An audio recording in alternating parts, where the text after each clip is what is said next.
In this video, I will show you how to calculate YTD in Tableau. First, log into your Tableau account. Go to the left side of your screen and locate order date. Next, locate sum, sales, or any numerical data you want to calculate, then click and hold onto it and drag it to the box next to rows. After that, click on Sum, Sales, and a drop-down menu will appear.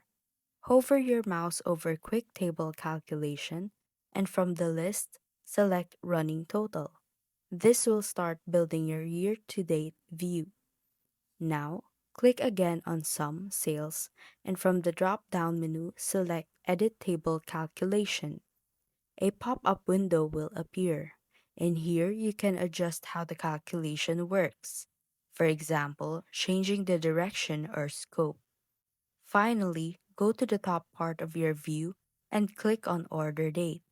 From the drop-down, switch it to quarter or year, depending on how you want your YTD data to appear.